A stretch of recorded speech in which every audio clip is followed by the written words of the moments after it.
Hey guys, welcome back to our Jetpack Compose crash course series. और ये हमारा है पार्ट 9। और इस पार्ट में हम लोग सीखने वाले हैं कैसे हम लोग एमबीवीएम आर्किटेक्चर को फॉलो करके अपने जेटपैक कंपोज में एप्लीकेशन को क्रिएट करते हैं।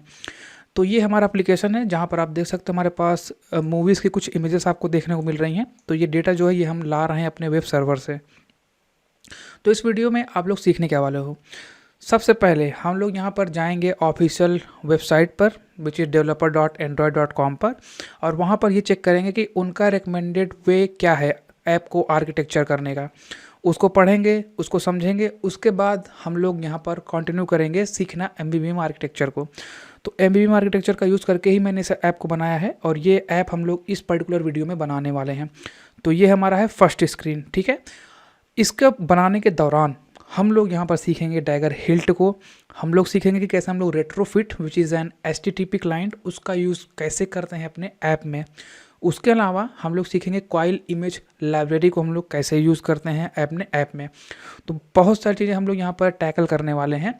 और एक चीज़ मैं और बता दूँ इस वीडियो को स्टार्ट करने से पहले कि अभी के टाइम पे जितनी भी जॉब की रिक्वायरमेंट होती है ना एंड्रॉयड के लिए, उनमें एमबीवीएम मस्ट होता है। बिना एमबीवीएम के आप कोई भी इंटरव्यू क्रैक नहीं कर सकते, ठीक है। सो चाहे वो इंटर्नशिप हो चाहे वो जॉब हो, आपको दोनों के इसमें एमबीवीएम आर्किटेक्चर आना चाहिए।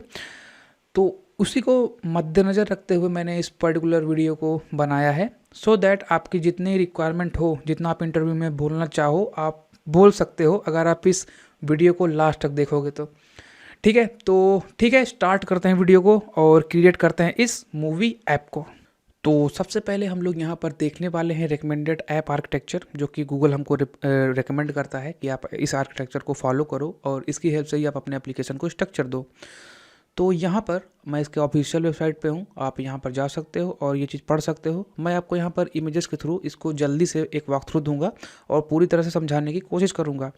तो सबसे पहले हमारे पास होता है ये इमेज। अगर आप ध्यान से देखो तो यहाँ पर आपको 3 चीज़ें दिख रही होंगी: UI layer, domain layer and data layer, ठीक है।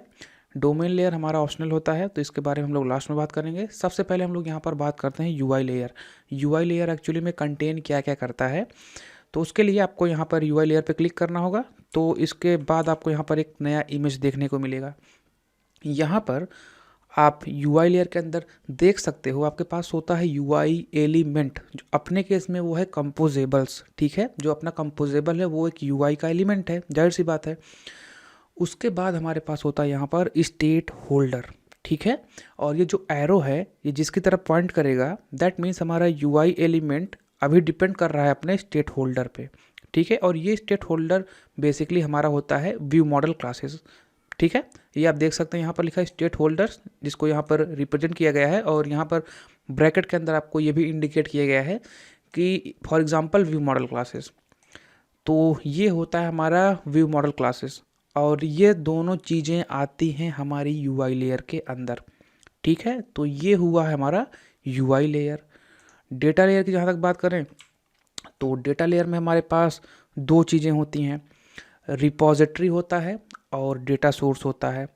तो मतलब इस डेटा लेयर का काम ये है कि ये डेटा सोर्सेज से डेटा को लाए। अब डेटा सोर्सेज से डेटा लाने का मतलब ये है कि हमारे पास 2 तरीके के डेटा हो सकते हैं। पहला, या तो हम किसी API से या फिर रिमोट डेटा सोर्स डेटा को लाएं, जैसे हमारा सर्वर है वहाँ से यदि हम डेटा लाते हैं तो वो हो गया हमारा रिमोट डेटा सोर्स। और यदि हम लोग रूम डेटाबेस या फिर अपने लोकल डेटाबेस जो अपने मोबाइल के अंदर ही मौजूद हो वहाँ से डेटा को लाएं तो वो हो गया हमारा लोकल डेटा स्टोर। तो बेसिकली 2 तरीके के हमारे पास डेटा स्टोर होते हैं, उनसे हम लोग डेटा लाते हैं, उसको हम लोग पास करते हैं अपने रिपॉजिटरी में। एंड रिपॉजिटरी में जितने भी हमारे कॉम्प्लेक्स लॉजिक होते हैं उनको हम लोग लिखते हैं। उसके बाद इसको हम लोग ट्रांसफ़र करते हैं हमारे UI लेयर में। तो UI लेयर में हमारे पास 2 पार्ट था, पहला था स्टेट होल्डर, दूसरा था UI एलिमेंट।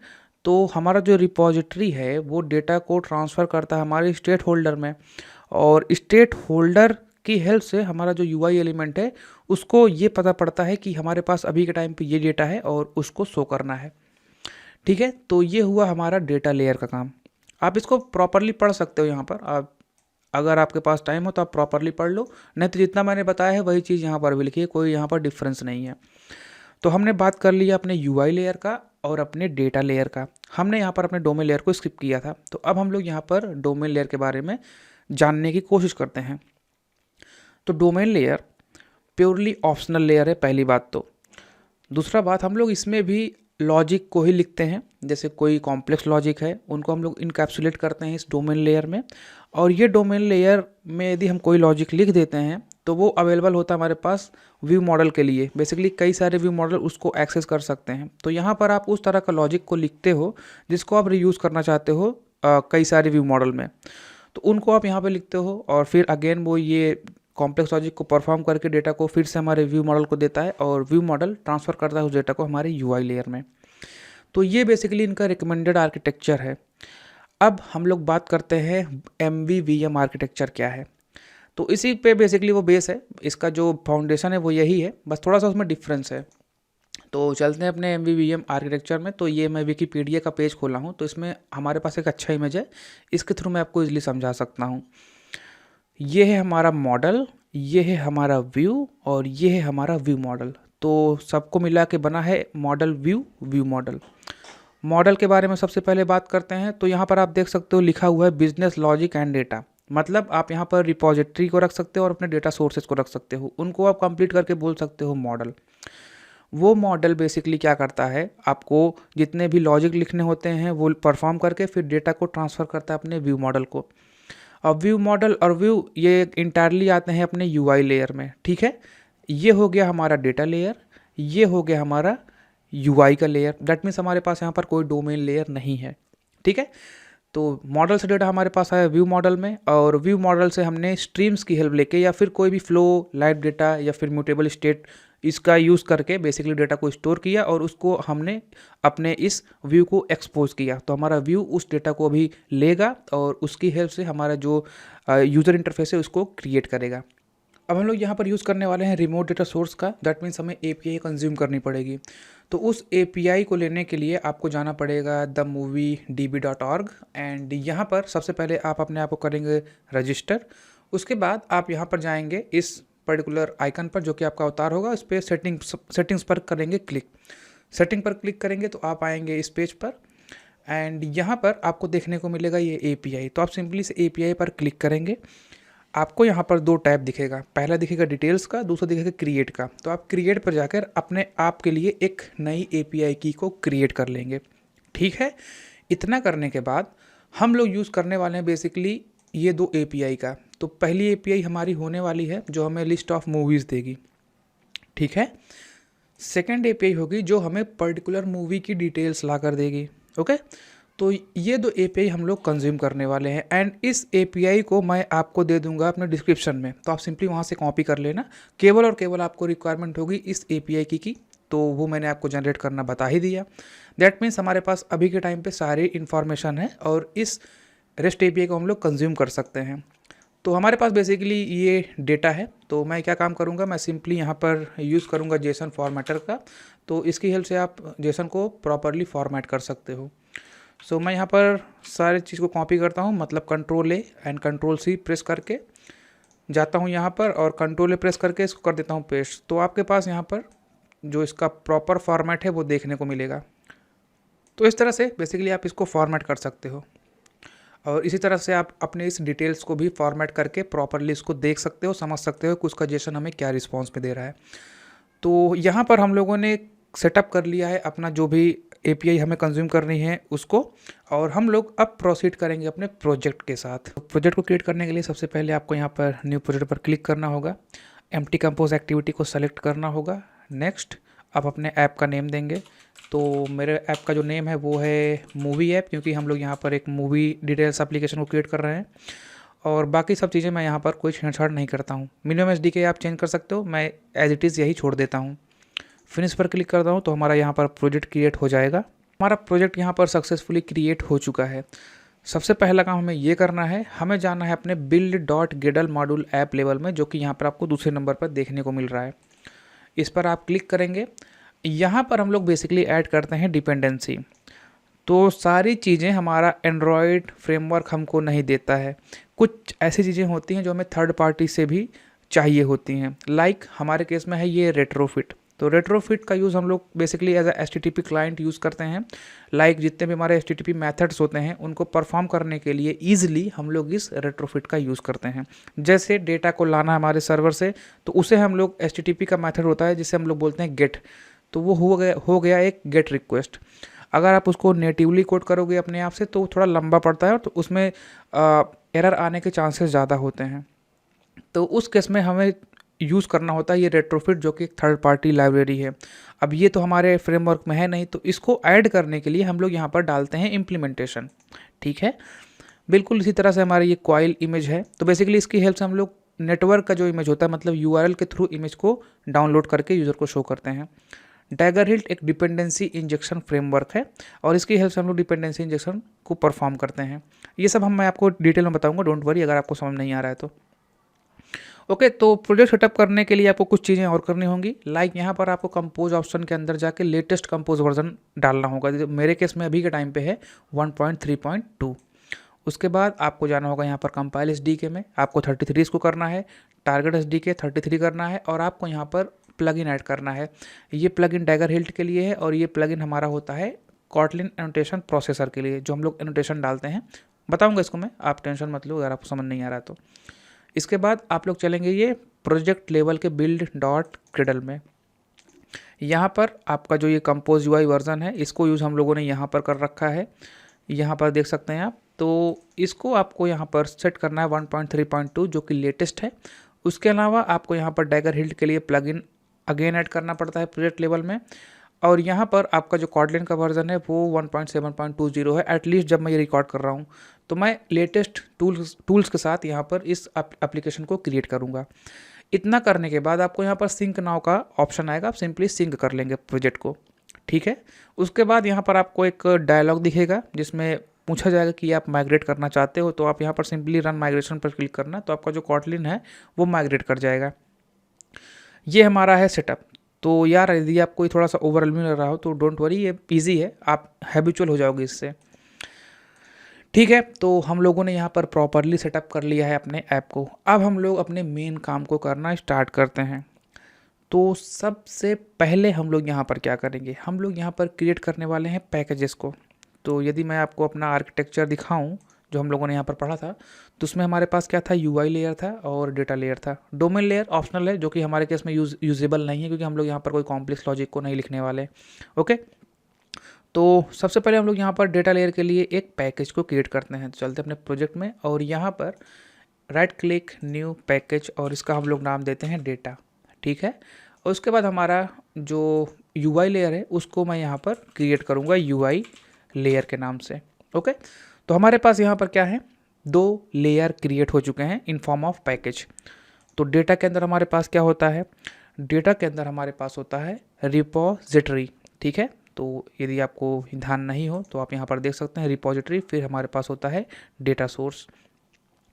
तो सबसे पहले हम यहाँ पर एक रिपोजिटरी का क्लास क्रिएट करेंगे। तो उसके लिए हमें जाना होगा कॉटलिन क्लास /while, यहाँ पर सेलेक्ट करना होगा क्लास और इसका नाम मैं दूंगा मूवी रिपोजिटरी। ठीक है, ये हो गया हमारा मूवी रिपोजिटरी। इसके अलावा हमें यहाँ पर एक डेटा सोर्स क्लास क्रिएट करना पड़ेगा, तो उसका मैं नाम दूंगा यहाँ पर मूवी डेटा सोर्स। तो ये भी एक क्लास होगा।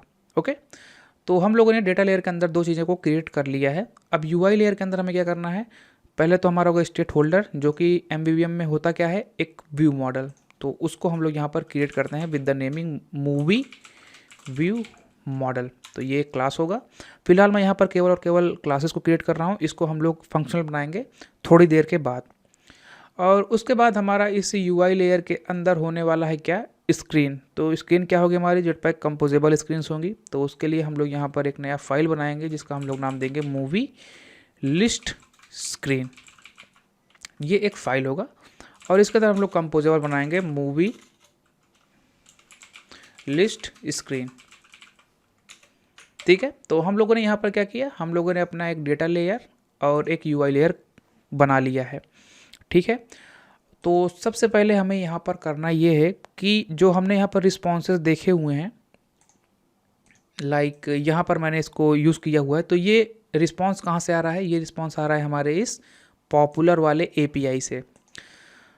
तो इसको हमें अपने एप्लीकेशन में यूज़ करना है। तो हम ये इस टाइप के ऑब्जेक्ट को हम लोग बोलते हैं जेसन टाइप ऑब्जेक्ट। तो जेसन हम लोग कंज्यूम नहीं कर सकते डायरेक्टली अपने एप्लीकेशन में, तो इसको हम क्या करते हैं, इसको रेप्लिकेट करके मॉडल क्लासेस को क्रिएट करते हैं और उस मॉडल से हम लोग मैप कर देते हैं जब भी हम इस रिमोट डेटा सोर्स से डेटा को लाते हैं।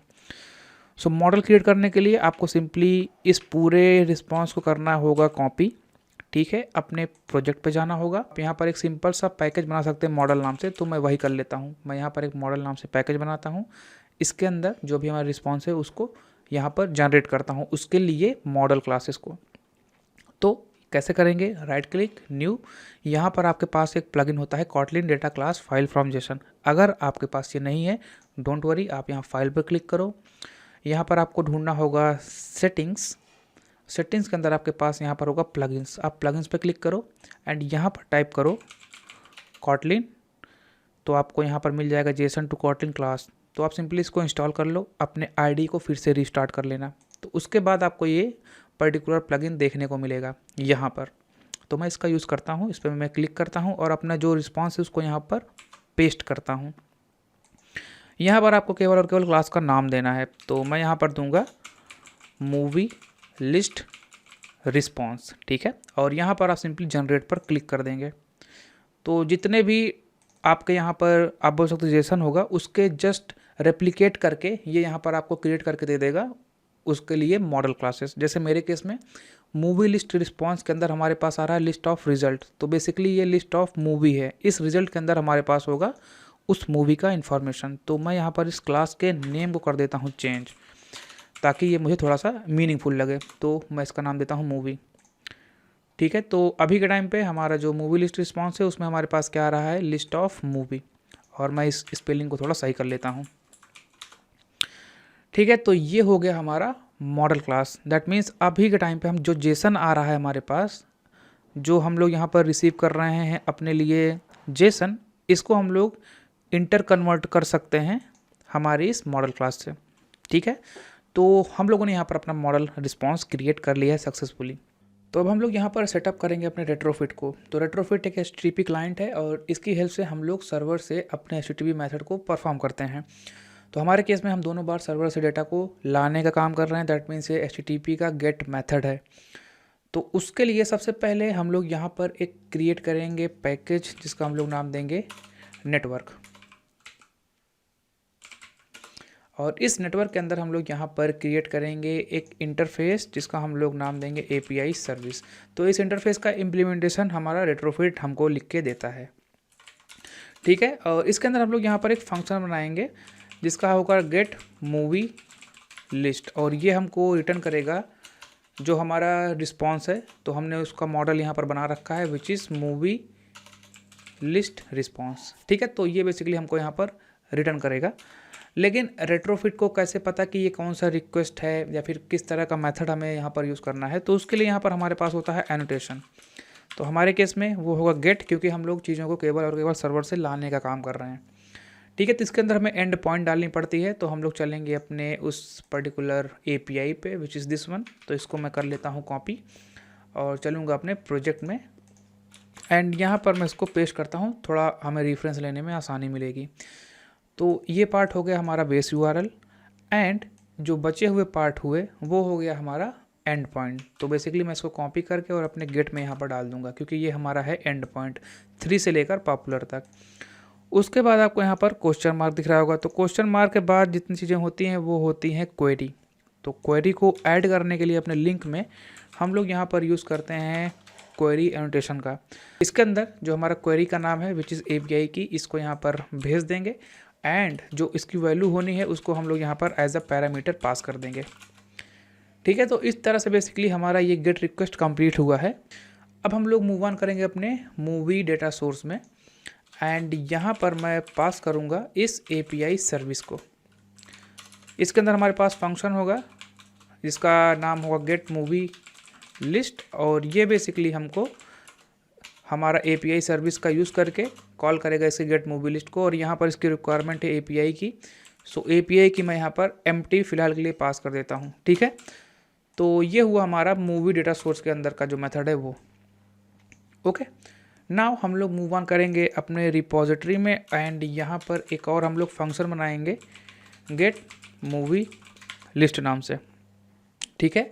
एंड इसका जो रिटर्न टाइप होगा वो होगा हमारे पास रिसोर्स, एंड रिसोर्स के अंदर हम यहाँ पर भेजने वाले हैं लिस्ट ऑफ मूवी को, ठीक है। तो ये इसका होगा रिटर्न टाइप। तो हम लोग क्रिएट करेंगे इस रिसोर्स क्लास को।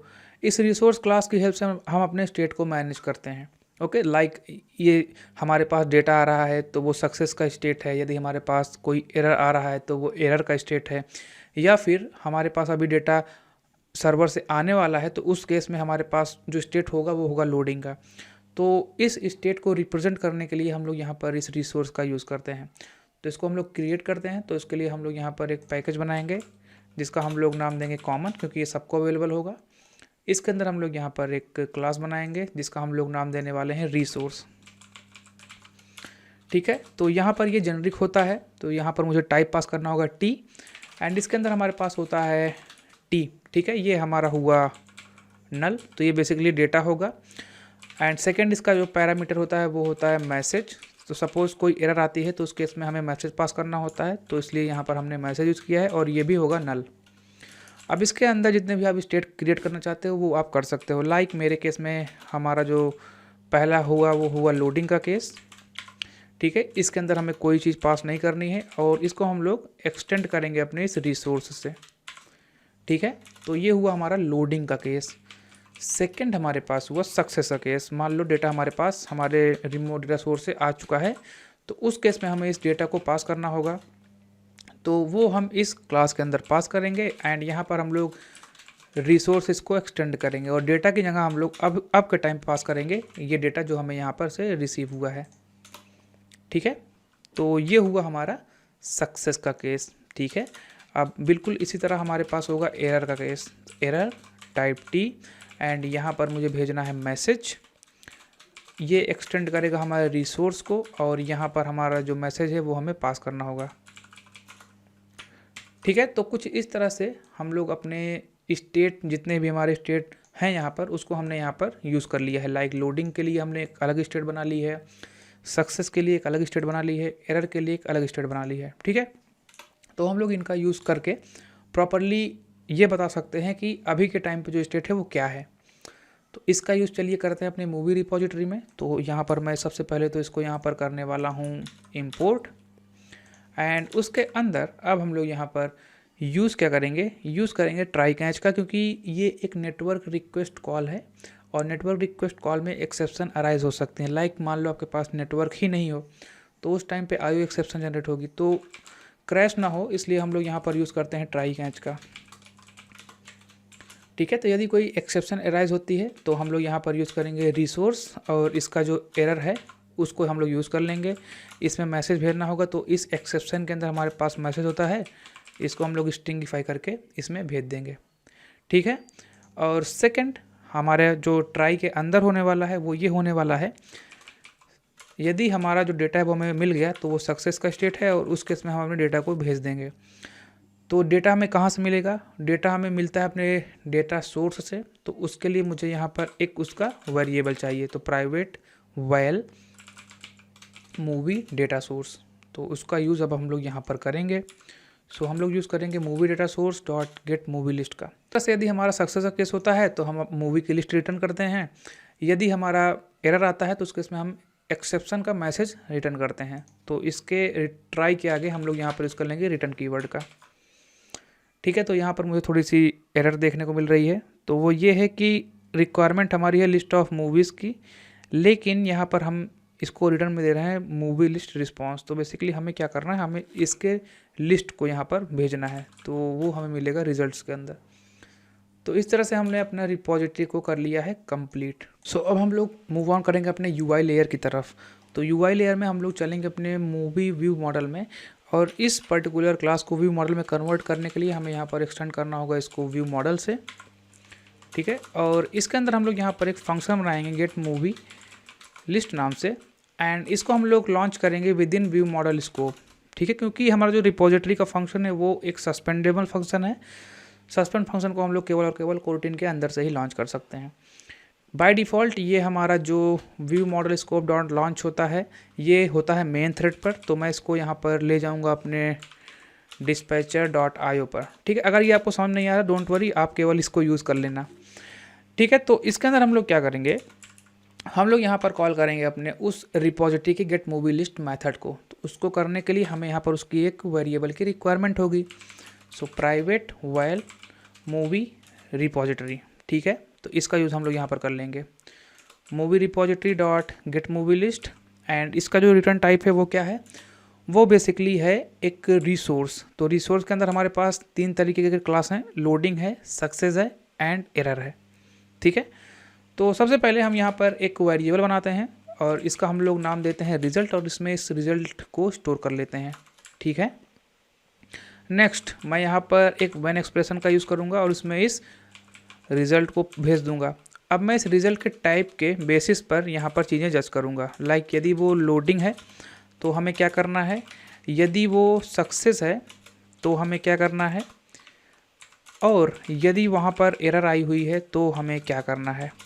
ठीक है, तो लोडिंग के लिए हम लोग इसको यूज़ नहीं करेंगे क्योंकि हम लोगों ने जो यहाँ पर मूवी रिपॉजिटरी में इसका यूज़ किया है उसमें केवल और केवल सक्सेस या फिर एरर को रिटर्न किया है। तो यहाँ पर इस टाइप को यूज़ करना मतलब कोई मतलब नहीं इसका, क्योंकि ये कभी कॉल होगा नहीं। तो मैं इसको यहाँ से हटा देता हूँ एंड यहाँ पर एक एल्स ब्रांच बना के छोड़ देता हूँ ताकि हमारा यहाँ पर एरर ना आए। ठीक है, तो ये हमारे पास हुआ स्टेट सक्सेस का और एरर का। तो इसको स्टोर करने के लिए हम लोग यहाँ पर अपने व्यू मॉडल में एक वेरिएबल बनाते हैं जिसको हम लोग यूज़ करते हैं अपने UI एलिमेंट में, जैसा हमने शुरू में डिस्कस किया था। सो उसको करने के लिए मैं यहाँ पर एक वेरिएबल बनाता हूँ मूवी लिस्ट, और इसको मैं इनिशियलाइज करता हूँ म्यूटेबल स्टेट ऑफ। क्योंकि म्यूटेबल स्टेट ऑफ इसलिए क्योंकि जब भी इसमें चेंज होगा तो हमारा जो कंपोजेबल होगा वो अपने आप को रिकम्पोज करेगा, सो दैट उसका जो ट्री है वो अपडेटेड रहे। इसलिए मैं यहाँ पर यूज़ कर रहा हूँ म्यूटेबल स्टेट ऑफ।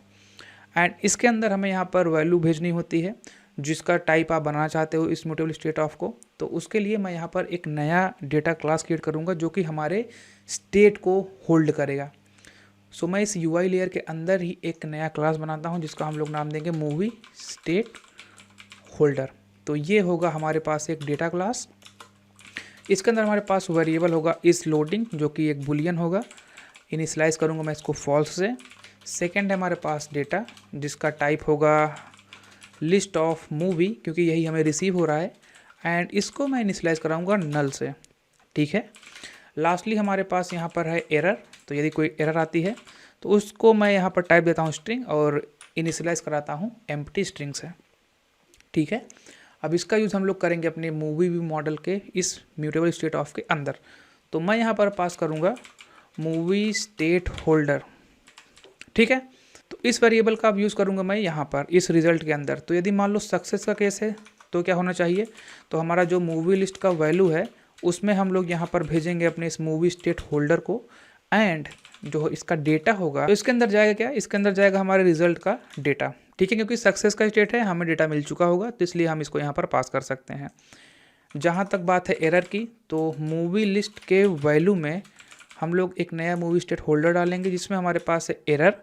तो ये एरर मैसेज आएगा हमारे इस रिज़ल्ट के मैसेज से। ठीक है, इसको मैं यहाँ पर स्ट्रिंग में कन्वर्ट कर लेता हूँ। तो इस तरह से हमारा जो ये इम्प्लीमेंटेशन है ये कंप्लीट हुआ है। तो यहाँ पर मुझे कुछ सजेशन मिल रही है तो मैं इसको यहाँ पर यूज़ कर लेता हूँ। तो बेसिकली इसने इसको ज्वाइन कर दिया है। तो इस तरह से हमारा जो यहाँ पर इम्प्लीमेंटेशन है हमारे व्यू मॉडल का वो होता है कंप्लीट। तो इसको मुझे कॉल करना होगा कहीं पर, तो मैं इसको बेस्ट प्लेस मानता हूँ कॉल करने का इनिट ब्लॉक के अंदर। सो गेट मूवी लिस्ट को मैंने कॉल किया, एंड उससे पहले मैं अपना जो मूवी लिस्ट का वैल्यू है इसमें एक नया मूवी स्टेट होल्डर डालता हूँ जिसमें मैं इस लोडिंग को करता हूँ ट्रू। ठीक है, तो जैसे हमारा व्यू मॉडल इनिशियलाइज होगा तो ये ब्लॉक एग्जीक्यूट होगा जिसमें सबसे पहला काम ये होगा कि मूवी लिस्ट के अंदर जो हमारा लोडिंग का स्टेट है वो हो जाएगा ट्रू। दैट मीन्स हम अपने कंपोजेबल में अभी के टाइम पे प्रोग्रेस बार वगैरह को शो कर सकते हैं। उसके बाद हमें कॉल होगा हमारा गेट मूवी लिस्ट जिसमें हमें सक्सेस भी हो सकता है, हमें एरर भी आ सकता है। दोनों केस को हम लोग प्रॉपरली हैंडल कर लेंगे। हमारा यहाँ पर व्यू मॉडल भी कंप्लीट हो चुका है। अब हम लोग यहाँ पर इंट्रोड्यूस करने वाले हैं डैगर हिल्ट को, which is dependency injection framework for Android. तो चलिए उसको इंट्रोड्यूस करते हैं। तो उसको इंट्रोड्यूस करने के लिए सबसे पहले आपको यहाँ पर एक नया पैकेज क्रिएट करना पड़ेगा। इसका मैं नाम दूंगा DI, और इसके अंदर हम सारी चीज़ों को करेंगे related to dependency injection framework. ठीक है, तो सबसे पहले हमें यहाँ पर एक नया क्लास क्रिएट करना पड़ेगा जिसका हम लोग नाम देंगे बेस एप्लीकेशन। तो ये क्लास को हम लोग बेसिकली एक्सटेंड करते हैं एप्लीकेशन से। ठीक है, इसको हम लोग एनोटेट करेंगे हिल्ट एंड्रॉयड ऐप से, और उसके बाद इस बेस एप्लीकेशन को हम लोग यहाँ पर मैनिफेस्ट में जाके कर लेंगे रजिस्टर। ठीक है, इतना करते ही हुआ क्या कि आपके प्रोजेक्ट में डैगर हिल्ट कम्प्लीटली सेटअप हो चुका है। जो इसकी इनिशियल रिक्वायरमेंट है, जो इसको कोड जनरेट करना है, वो सब ऑटोमेटिकली वो कर लेगा। आपको बस इतना चीज़ ही करना है। ओके, इसके बाद अब हम लोग ये देखते हैं कि हम इसका यूज़ कहाँ कहाँ कर सकते हैं। तो सबसे पहले हम लोग चलेंगे अपने इस मूवी डेटा सोर्स में। मूवी डेटा सोर्स का जो डिपेंडेंसी है वो है ये API service. Without API service movie data service is not exist. So basically हम लोग करते क्या, हम लोग इस डिपेंडेंसी को प्रोवाइड करने का काम करते हैं with the help of dependency injection. मतलब यदि हमें ये मूवी डेटा सोर्स का ऑब्जेक्ट बनाना है तो इसकी डिपेंडेंसी API सर्विस है। तो इस API सर्विस को प्रोवाइड करने का काम हमारा जो डैगर हिल्ट है या फिर डिपेंडेंसी इंजेक्शन फ्रेमवर्क है वो कर देता है। तो इसकी हेल्प से बेसिकली आपको बार बार, अगर यदि ये ऑब्जेक्ट क्रिएट करना है तो बार बार आपको इस API सर्विस को क्रिएट नया नहीं करना पड़ेगा। आपके पास एक मैकेनिज्म है जो आपको ये चीज़ दे रहा है, आप उससे इस API सर्विस को ले लो और मूवी डेटा सोर्स का ऑब्जेक्ट क्रिएट कर लो। ठीक है, तो बेसिकली ये काम करता है डिपेंडेंसी इंजेक्शन फ्रेमवर्क। तो इसको करने के लिए हम लोग यहाँ पर मॉड्यूल्स बनाते हैं। तो उसके लिए मैं यहाँ पर सबसे पहले एक ऑब्जेक्ट बनाता हूँ जिसका हम लोग नाम देंगे ऐप मॉड्यूल। ठीक है, इसके अंदर बेसिकली हम लोग वो जो डिपेंडेंसी प्रोवाइड करने का काम होता है वो करते हैं। तो इसके ऊपर हमें यहाँ कुछ एनोटेशन की रिक्वायरमेंट होती है लाइक इंस्टॉलिंग। तो ये बेसिकली इसके स्कोप को डिसाइड करता है कि कब तक ये आपका ऐप मॉड्यूल रहेगा। जैसे हमारे केस में हम यहाँ पर यूज़ करते हैं सिंगलटन कंपोनेंट। सिंगलटन कंपोनेंट हमारा जो है वो एप्लीकेशन लेवल का है। जब तक हमारा ऐप एग्जिस्ट करेगा तब तक ये ऐप मॉड्यूल भी एग्जिस्ट करेगा। और क्योंकि ये एक मॉड्यूल है तो डैगर हिल्ट को हमें बताना पड़ेगा कि ये एक मॉड्यूल है, आप इसका यूज़ करो। तो उसके लिए हमें यहाँ पर मॉड्यूल एनोटेशन डालना पड़ता है। ठीक है, तो सबसे पहले काम हम लोग ये करते हैं कि हम लोग अपने API सर्विस का इम्प्लीमेंटेशन लिखते हैं। तो जैसा मैंने आपको पहले भी बोला था कि API सर्विस का इम्प्लीमेंटेशन लिखता है रेट्रोफिट। तो यहाँ पर हम लोग यूज़ करेंगे प्रोवाइड एनोटेशन का, और प्रोवाइड एनोटेशन से ही पता पड़ता है कि डैगर हिल्ट को ये डिपेंडेंसी हम लोग दे रहे हैं। सो इसके अंदर हम लोग यूज़ करेंगे प्रोवाइड रेट्रोफिट। सो ये फंक्शन हमें रिटर्न में देगा रेट्रोफिट बिल्डर, और इस रेट्रोफिट में हमें भेजना होता है बेस URL। तो बेस URL मैंने आपको API सर्विस में बता रखा है। हम लोग का जो बेस URL है वो है यहाँ इस ऑर्ग तक। तो इसको कर लो कॉपी एंड चलो अपने डिपेंडेंसी इंजेक्शन के ऐप मॉड्यूल के अंदर और यहाँ पर अपना बेस URL भेज दो। नेक्स्ट इसमें आपको भेजना होता है कन्वर्टर फैक्ट्री। तो जब भी हमें सर्वर से रिस्पॉन्स आता है तो वो जेसन फॉर्मेट में होता है। तो वो जेसन से हमारे इस मॉडल क्लास में कन्वर्ट करने के लिए हम लोग यूज़ करते हैं इस कन्वर्टर फैक्ट्री का। तो हमारे केस में हम यूज़ करेंगे Jason converter factory dot create को। तो ये एक रिटर्न में देगा हमें जीसन का ऑब्जेक्ट, जिसकी हेल्प से हम लोग अपने उस जेसन को कन्वर्ट कर सकते हैं इस मॉडल क्लास में, which is movie list response. And lastly इसको बिल्ड कर देंगे। ठीक है, तो ये हमारा रेट्रोफिट यहाँ पर बिल्ड हो चुका है। तो हमें यहाँ पर क्या चाहिए, हमें चाहिए API सर्विस का इम्प्लीमेंटेशन। तो उसके लिए हम लोग एक नया प्रोवाइड फंक्शन बनाएंगे जो कि हमें प्रोवाइड करेगा API सर्विस। और API सर्विस को प्रोवाइड करने के लिए हमें रेट्रोफिट की रिक्वायरमेंट होगी। तो इसमें हम लोग भेज देंगे रेट्रोफिट। और ये रेट्रोफिट कहाँ से मिलेगा, ये रेट्रोफिट हमारा जो डिपेंडेंसी इंजेक्शन फ्रेमवर्क है उसको अभी पता है कि उसको क्रिएट कैसे करना है। तो वो यहाँ से इसको क्रिएट करके इस फंक्शन के अंदर भेज देगा। और इसका जो रिटर्न टाइप होगा वो होगा API सर्विस। सो मैं यहाँ पर रिटर्न कीवर्ड का यूज़ करूँगा और अपने इस रेट्रोफिट के क्रिएट मेथड को यूज़ करके बेसिकली अपने API सर्विस को कर लूँगा क्रिएट। तो इस तरह से बेसिकली अभी के टाइम पे हमारा जो API सर्विस है वो हमारा डैगर हिल्ट हमको प्रोवाइड कर सकता है। ठीक है, तो चलेंगे अपने मूवी डेटा सोर्स में, और अब हम इस मूवी डेटा सोर्स की डिपेंडेंसी को इंजेक्ट कर सकते हैं। लेकिन इस मूवी रिपोजिटरी का जो डिपेंडेंसी है वो खुद एक मूवी डेटा सोर्स है। तो इसको प्रोवाइड करने के लिए हम लोग अगेन चलेंगे अपने ऐप मॉड्यूल में और यहाँ पर एक नया प्रोवाइड फंक्शन लिखेंगे जो कि इस बार प्रोवाइड करेगा हमारे पास डेटा सोर्स। और इसकी रिक्वायरमेंट क्या है? इसकी रिक्वायरमेंट यहाँ पर है API सर्विस। तो ये हम इसको डाल देंगे और यहाँ पर इसका रिटर्न टाइप होगा हमारे पास मूवी डेटा सोर्स, तो मूवी डेटा सोर्स। एंड यहाँ पर हम रिटर्न कीवर्ड का यूज़ करेंगे और मूवी डेटा सोर्स के अंदर हमें रिक्वायरमेंट है API सर्विस की, तो API सर्विस हम यहाँ पर से भेज देंगे। ठीक है, तो इस तरह से अब हम अपने रिपॉजिटरी को भी क्रिएट कर सकते हैं। ठीक है, अब हम लोग मूव ऑन करते हैं अपने व्यू मॉडल में। तो व्यू मॉडल में अभी इसकी डिपेंडेंसी क्या है? इसकी डिपेंडेंसी है मूवी रिपॉजिटरी। तो मूवी रिपॉजिटरी हमारा ऐप मॉड्यूल नहीं जानता कैसे क्रिएट करना है, तो उसके लिए अगेन हम लोग यहाँ पर एक नया प्रोवाइड फंक्शन लिखेंगे, प्रोवाइड मूवी रिपॉजिटरी। तो मूवी रिपॉजिटरी की क्या डिपेंडेंसी है यार बताओ? उसकी डिपेंडेंसी है data source, which is movie data source, और इसका रिटर्न टाइप यहाँ पर होने वाला है मूवी रिपॉजिटरी। तो यहाँ पर हम रिटर्न कीवर्ड का यूज़ करेंगे और इस मूवी रिपॉजिटरी को क्रिएट करके इसके अंदर भेज देंगे अपने डेटा सोर्स को। दैट मीन्स हमारा डैगर हिल्ट अभी इंजेक्ट कर सकता है हमारे इस मूवी रिपॉजिटरी को।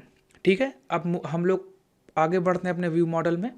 तो यहाँ पर अभी के टाइम पे रिपॉजिटरी को इंजेक्ट कर सकता है हमारा डैगर हिल्ट, लेकिन उसको बताने के लिए कि आपको इस व्यू मॉडल या फिर मूवी व्यू मॉडल में इसको इंजेक्ट करना है, यहाँ पर हमारे पास व्यू मॉडल के लिए एक स्पेशल एनोटेशन होता है, हिल्ट व्यू मॉडल। ठीक है, तो यहाँ पर मुझे कंस्ट्रक्टर इंजेक्शन को परफॉर्म करना है, तो मैं यूज़ करूँगा इंजेक्ट कंस्ट्रक्टर।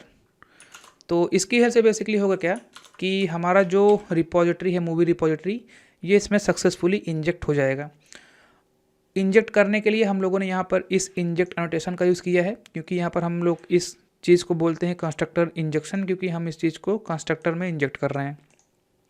एंड ये एनोटेशन यहाँ पर यूज़ होता है केवल ये बताने के लिए डैगर हिल्ट को कि ये एक व्यू मॉडल क्लास है। तो अभी के टाइम पे आपका जितनी भी डिपेंडेंसी है वो हमारा डैगर हिल्ट प्रोवाइड कर सकता है।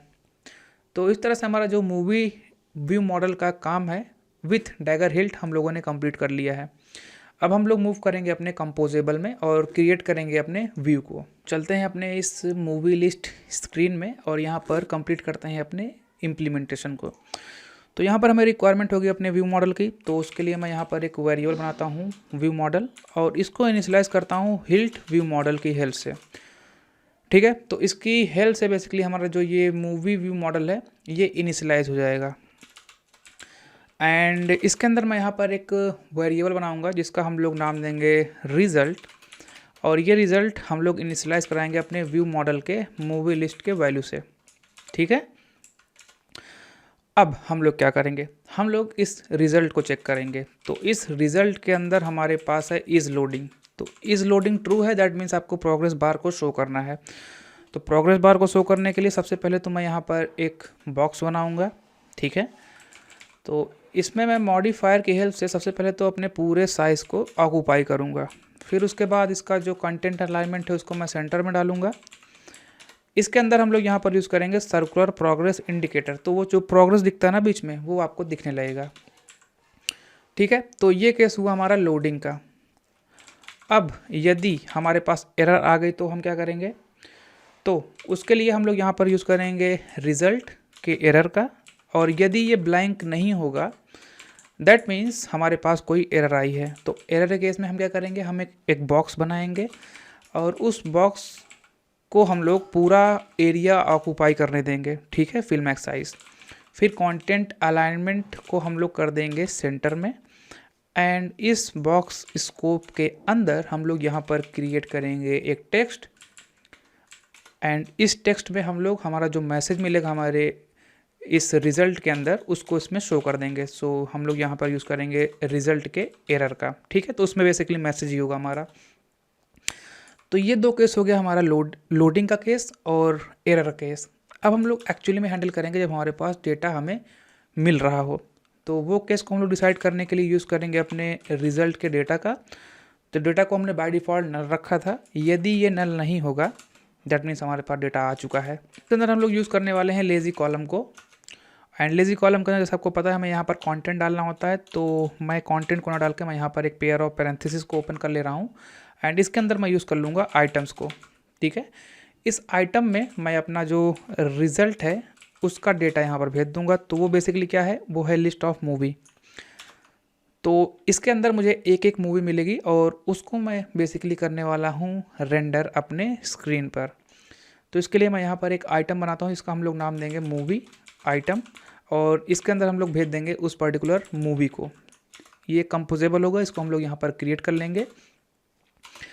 इसके अंदर बेसिकली हम लोग यहाँ पर यूज़ करेंगे एसिंक इमेज का। तो ये एसिंक इमेज आएगा हमारे उस कॉइल लाइब्रेरी से। तो मैं आपको दिखा दूँ, हम लोगों ने इसको ऑलरेडी ऐड कर रखा है। तो इससे हमारा जो एसिंक इमेज है वो आ रहा है। इस मॉडल के अंदर हमें बेसिकली भेजना होगा जो भी इमेज URL है उसको। तो हमारे केस में जो हमें यहाँ पर मिलता है URL, वो बेसिकली होता है एक पोस्टर का पाथ।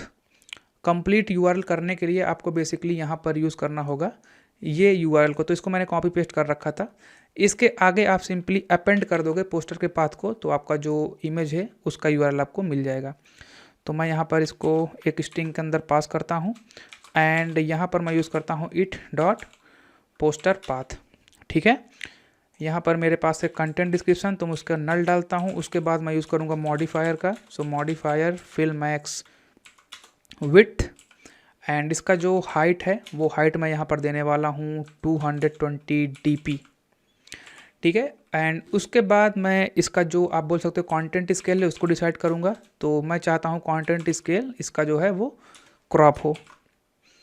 ठीक है, तो इतना चीज़ हमें यहाँ पर बेसिकली चाहिए। और मैं यहाँ पर थोड़ी सी इसको पैडिंग देता हूँ ताकि थोड़ा सा हमें ये देखने में ठीक लगे।